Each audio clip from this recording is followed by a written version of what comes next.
ನಮಸ್ಕಾರ ಫ್ರೆಂಡ್ಸ್, ನಾನು ನಿಮ್ಮ ಸುಮಿತ್ರಾ SKM ಯೂಟ್ಯೂಬ್ ಚಾನಲ್ಗೆ ಸ್ವಾಗತ. ಯಾರೆಲ್ಲ ನನ್ನ ಹೊಸದಾಗಿ ವಿಡಿಯೋಗಳನ್ನ ನೋಡ್ತಾ ಇದ್ದೀರಾ, ಫಸ್ಟ್ ಸಬ್ಸ್ಕ್ರೈಬ್ ಆಗಿ ಫ್ರೆಂಡ್ಸ್, ಲೈಕ್ ಮಾಡಿ, ಶೇರ್ ಮಾಡಿ ಫ್ರೆಂಡ್ಸ್. ಇವತ್ತಿನ ಟಾಪಿಕ್ ಬಂದು ಬದುಕಿಗೆ ಒಂದು ಪಾಠವನ್ನು ಹೇಳಿಕೊಡುವಂಥ 2 ನೀತಿ ಕಥೆಗಳನ್ನ ಹೇಳಬೇಕು ಅಂತ ಅಂದ್ಕೊಂಡಿದ್ದೀನಿ. ಮೊದಲನೇದು ಕತೆ ಬಂದು, ಒಬ್ಬ ರಾಜ ಇರ್ತಾನೆ. ಆ ರಾಜ ನಗರ ಸಂಚಾರಕ್ಕೆ ಅಂತ ಬರ್ತಾನೆ. ಅವ್ರ ಊರಲ್ಲೆಲ್ಲ ಸಂಚಾರ ಮಾಡ್ಕೊಂಡು ಬರ್ಬೇಕಾದ್ರೆ ಒಂದು ಐಡಿಯಾ ಬರುತ್ತೆ, ನೋಡೋಣ ನನ್ನ ಬಿಟ್ಟರೆ ಬೇರೆ ಯಾರು ನಮ್ಮ ಊರಿನ ಬಗ್ಗೆ ಕಾಳಜಿ ಮಾಡ್ತಾರೆ, ನನ್ನ ರಾಜ್ಯದ ಬಗ್ಗೆ ಅಂತ ಅವನಿಗೆ ಯೋಚನೆ ಆಗುತ್ತೆ. ಏನು ಮಾಡಿಬಿಡ್ತಾನೆ, ಒಂದು ದೊಡ್ಡ ಬಂಡೆಕಲ್ಲನ್ನ ಕರೆಕ್ಟಾಗಿ ದಾರಿ ಮಧ್ಯಕ್ಕೆ ಹಾಕ್ಬಿಡ್ತಾನೆ. ಮಧ್ಯಕ್ಕೆ ಹಾಕಿ ಅಲ್ಲೇ ಹೌಚ್ಕೊಂಡು ಕುತ್ಕೊಂಡ್ಬಿಡ್ತಾನೆ. ಅವನು ಕುತ್ಕೊಂಡಾಗ ಆ ಊರಿನ ಶ್ರೀಮಂತರೆಲ್ಲ ಬರ್ತಾರೆ. ನನಗೆ ಹಾಕ್ಬಿಟ್ಟು ಪಕ್ಕದಲ್ಲಿ ಹೋಗೋಣ ಅಂತ ಪಕ್ಕದಲ್ಲಿ ಹೋಗ್ತಾರೆ. ಯಾರೂ ಜರ್ಸೋದಿಲ್ಲ. ಯಾರು ಜರಿಸ್ತಾರ ಅಂತ ನೋಡಿ ಕುತ್ಕೋತಾನೆ ಅವನು. ಬೇರೆಯವ್ರಿಗೆ ಯಾರಾದ್ರು ಕಾಳಜಿ ಇದೆಯಾ ನೋಡೋಣ, ಬಂಡೆಕಲ್ಲು ಸರಿಸಿ ಪಕ್ಕಕ್ಕೆ ಹಾಕಿ ಹೋಗ್ತಾರ ಅಂತ ನೋಡೋಕೆ ಅಂತಾನೆ ಕುತ್ಕೋತಾನೆ ಅವನು. ಅವ್ರ ಊರಿನ ಶ್ರೀಮಂತರೆಲ್ಲ ಬರ್ತಾರೆ, ಜರುಗಿಸೋದಲ್ಲ ನೋಡಿ ಪಕ್ಕದಲ್ಲಿ ಹೋಗ್ತಾರೆ, ಜರುಗಿಸೋಕೆ ಟ್ರೈನೂ ಮಾಡೋದಿಲ್ಲ. ಆಮೇಲೆ ಕೆಲ ಜನಗಳೆಲ್ಲ ಬಂದು ಹೋಗ್ತಾರೆ, ಯಾರೂ ಜರಿಸೋದಿಲ್ಲ. ಒಬ್ಬ ಬಡವ ಬರ್ತಾ ಇರ್ತಾನೆ, ತರಕಾರಿ ತೊಗೊಂಡು ಬರ್ತಾ ಇರ್ತಾನೆ.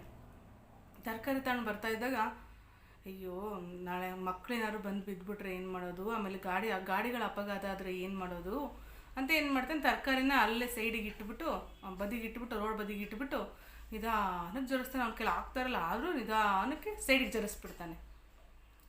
ಸೈಡಿಗೆ ಜರ್ಸಿನೇನು ಹೋಗ್ಬೇಕು ಅಷ್ಟರಲ್ಲಿ ಪಕ್ಷಿಗಳೆಲ್ಲ ಹಣ್ಣು ಕಿತ್ಕೊಂಡು ತಿನ್ನೋಕ್ಕೆ ಬಂದುಬಿಡ್ತವೆ. ಪಕ್ಷಿ ಪ್ರಾಣಿಗಳು ಅವು ಪಕ್ಕದಲ್ಲೇ ಕುಂತಿರ್ತಾನಲ್ಲ ರಾಜ, ಪಟ್ಟಣಂಗೆ ಹೋಗಿ ಅದನ್ನೆಲ್ಲ ಪೂರ್ತಿ ಮುಚ್ಚಿ, ಆಮೇಲೆ ಆ ಪಕ್ಷಿಗಳನ್ನ ಓಡಿಸಿ ಅವನಿಗೆ ಒಂದು ಪತ್ರ ಇಡ್ತಾನೆ. ಪತ್ರದೊಳಗೆ ಚಿನ್ನದ ಪದಕಗಳು ಮತ್ತು ಚಿನ್ನದ ಕಾಯಿನ್ಗಳನ್ನೆಲ್ಲ ಇಡ್ತಾನೆ.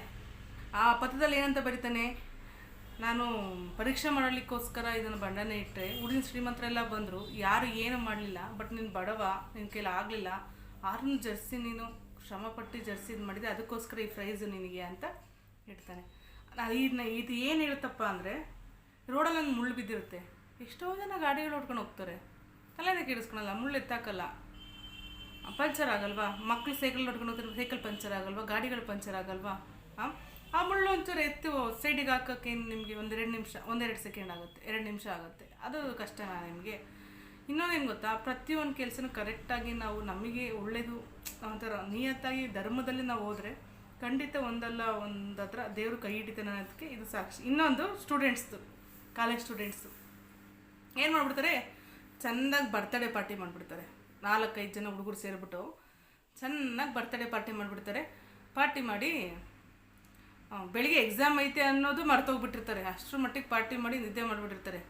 ಬೆಳಿಗ್ಗೆ ಬರ್ತಾರೆ ಸ್ಕೂಲಿಗೆ, ಏನಾದ್ರು ಸುಳ್ಳು ಹೇಳ್ಬೇಕಲ್ಲ, ಕಾಲೇಜಿಗೆ ಬರ್ತಾರೆ, ಪ್ರಿನ್ಸಿಪಲ್ಗೆ ಹೇಳ್ತಾರೆ, ಏನಾದ್ರು ಒಂದು ಸುಳ್ಳು ಹೇಳ್ಬೇಕಲ್ಲ ಎಕ್ಸಾಮ್ ತಪ್ಪಿಸ್ಕೊಳಕ್ಕೆ ಅಂತ. ಏನು ಮಾಡ್ತಾರೆ, ಸರ್ ಮೊದಲನೇದು ನಮ್ಗೆ ಬರಬೇಕು, ನಮ್ಮ ಸ್ನೇಹಿತನ ಮದುವೆಗೆ ಹೋಗಿದ್ವಿ, ಬರಬೇಕಾದ್ರೆ ಕಾರ್ದು ಟೈರ್ ಬ್ಲಾಸ್ಟ್ ಆಗಿಬಿಡ್ತು ಸರ್, ನಾವು ಬದುಕಿದ್ದೇ ಹೆಚ್ಚು ಸರ್, ಏನೂ ಓದಿಲ್ಲ, ಅದ್ರ ಗಾಬರಿಲೇ ಇದ್ದೀವಿ ಅಂತ.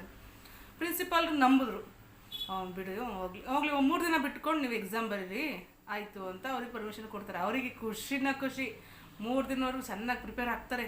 ಪ್ರಿಪೇರ್ ಅಂದರೆ ಅದೇನು ಹೇಳ್ತಾರಲ್ಲ, ಯುದ್ಧದಲ್ಲಿ ಶಸ್ತ್ರಾಭ್ಯಾಸ ಅಂತಾರಲ್ಲ, ಹಂಗೆ 3 ದಿನ ಚೆನ್ನಾಗಿ ಪ್ರಿಪೇರ್ ಆಗ್ತಾರೆ.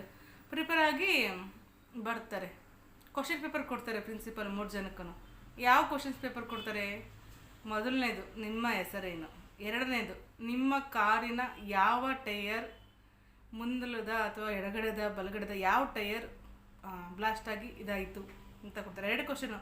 ಆಶ್ಚರ್ಯ ಆಗುತ್ತೆ, ಆದ್ರೆ ಎಲ್ಲರೂ ಆನ್ಸರ್ ಮಾಡ್ತಾರೆ. ಎಲ್ಲರೂ ಆನ್ಸರ್ ಮಾಡಿದ್ರೆ ಏನು ಆನ್ಸರ್ ಮಾಡಬೇಕು? ಹೆಸರು ಓಕೆ, ಎಲ್ಲರ ಹೆಸರು ಬರೆದಿರ್ತಾರೆ, ಏನು ಮಾಡಬೇಕು? ಮೊದಲನೇನೋ ಎಡಗಡೆ ಟೈರ್ ಅಂತ ಬರೀತಾನೆ, 3ನೇನೋ ಬಲಗಡೆ ಟೈರ್ ಅಂತ ಬರೀತಾನೆ, 4ನೇನೋ 4ನೇ ಟೈರ್ ಅಂತ ಬರೀತಾನೆ. ಹಂಗೆ ಒಬ್ಬ ಬಲ, ಒಬ್ಬ ಎಡ, ಒಬ್ಬ ಹಿಂದೆ, ಒಬ್ಬ ಈ ಕಡೆ ಅಂತ ಬರೀತಾನೆ. 4 ಥರನೂ 4 ಥರ ಉತ್ತರ ಇರುತ್ತೆ. ಏನಾಯಿತು ಇದರಿಂದ? ಏನು ತಿಳ್ಕೊಂಡ್ರಿ ನೀವು ಅಲ್ವಾ? ಆಲ್ರೆಡಿ ಗೊತ್ತಾಗಿರ್ಬೇಕು. ಏನು ತಿಳ್ಕೊಂಡ್ರಿ? ಸುಳ್ಳು ಹೇಳೋದ್ರಿಂದ ಒಂದಲ್ಲ ಒಂದ್ಸಲ ಸಿಗಾಕೋತೀವಿ ಅಲ್ವಾ? ಸುಳ್ಳು ಹೇಳೋದ್ರಿಂದ ಅದನ್ನು ಮುಚ್ಚಾಗಕ್ಕೆ ಇನ್ನೊಂದು ಸುಳ್ಳು, ಅದನ್ನು ಮುಚ್ಚಾಗಕ್ಕೆ ಇನ್ನೊಂದು ಸುಳ್ಳು. ನೀವು ಸುಳ್ಳು ಹೇಳೋದಕ್ಕಿಂತ ಫ್ರಾಂಪ್ಟಾಗಿ ಹೇಳಿದ್ರೆ ಬಿಡೋ ಹೊತ್ತಿಗೆ ಅಂತ ಅವರು ಪ್ರಿನ್ಸಿಪಾಲು ಮನ್ಸರು, ಬಿಡು ಮಕ್ಕಳು ನಿಜ ಹೇಳಿದ್ದಾರೆ ಅಂತ. ಗುರುಗಳು ಮತ್ತು ತಂದೆ ತಾಯಿಗಳು ಬೇಗ ಶ್ರಮಿಸ್ತಾರೆ ಮಕ್ಕಳನ್ನ. ಅವ್ರಿಗೇನು ನಿಜ ಹೇಳಬೇಕು, ನಿಜ ಹೇಳಿದ್ರೆ ಖಂಡಿತ ಶ್ರಮಿಸ್ತಾರೆ. ಇದರಿಂದ ಏನು ತಿಳ್ಕೊಂಡ್ರಿ? ಒಂದು ಸುಳ್ಳು ಹೇಳೋದ್ರಿಂದ ಯಾವ ರೀತಿಯೆಲ್ಲ ಸಿಗಾಕೋತೀವಿ ಅಲ್ವಾ?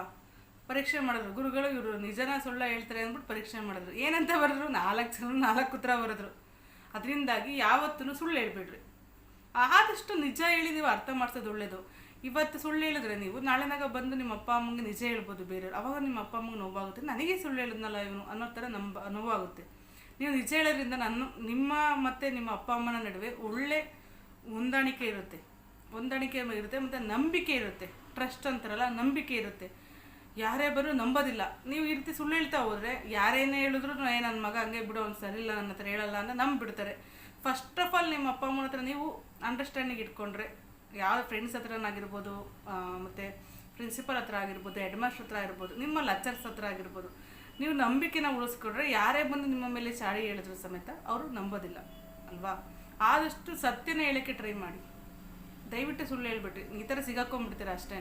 ಈ ವಿಡಿಯೋನಾದ್ರು ಇಷ್ಟ ಆಗಿದ್ರೆ ನಿಮಗೆ ದಯವಿಟ್ಟು ಸಬ್ಸ್ಕ್ರೈಬ್ ಆಗಿ ಫ್ರೆಂಡ್ಸ್, ಲೈಕ್ ಮಾಡಿ, ಶೇರ್ ಮಾಡಿ, ಆಲ್ ಅಂತ ಬೆಲ್ಲೈಕನ್ ಅಮ್ತಿ, ಬೆಲ್ಲೈಕನ್ ಅಮ್ಕೆ ಆಲ್ ಅಂತ ಬರುತ್ತೆ. ಆಲ್ ಅಂತ ಕ್ಲಿಕ್ ಮಾಡಿದ್ರೆ ನನ್ನ ಎಲ್ಲ ಹೊಸ ವಿಡಿಯೋ ನೋಟಿಫಿಕೇಶನ್ ನಿಮಗೆ ಬರುತ್ತೆ ಫ್ರೆಂಡ್ಸ್. ಧನ್ಯವಾದಗಳು.